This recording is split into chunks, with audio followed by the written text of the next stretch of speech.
Kamusta mga kabiyahe? Ayun na nga! Andito ako ngayon sa Binondo! Dinayo ko ang isa sa pinakamatandang restaurant dito sa Pilipinas.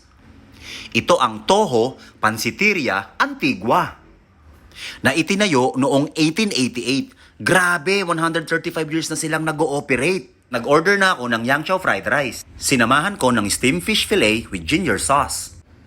Subukan naman nating tikman itong sweet and sour pork. Tapos sabayan naman natin ang spicy squid.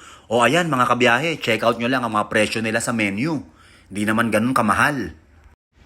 Mga kabiyahe, eto na ang mga pagkain. Tara, chibuga na para malaman natin kung gaano kasarap ang pagkain ng Toho Antigua. Tara, tirahin na to. Baka tirahin pa ng iba. Tikman na natin itong steamed fish fillet. Ang sarap i-partner nito sa garlic chili oil ni Tito Bong.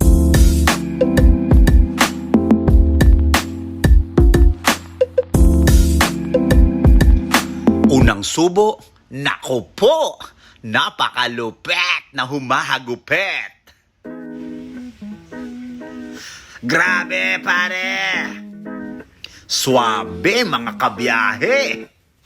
Sa lasa at presyo, hindi ka malulugi, kabiyahe. Tikman naman natin itong sweet and sour pork na mukhang sarsa pa lang ulam na.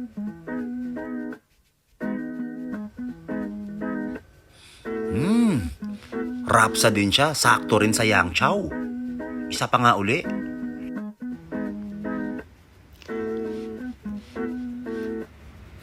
Ito namang pusit, this is it. Spicy squid na punong-puno ng sili at bell pepper sabay sausaw sa suka. Wow! Hanip din! Mga kabiyahe, dayuhin nyo na para matikman nyo ang mga pagkain nila dito dahil sigurado mag-i-enjoy kayo. Mura na, masarap pa. O ayan, halos maubos na dahil sa sobrang sarap. Kaya, tinaob ko na.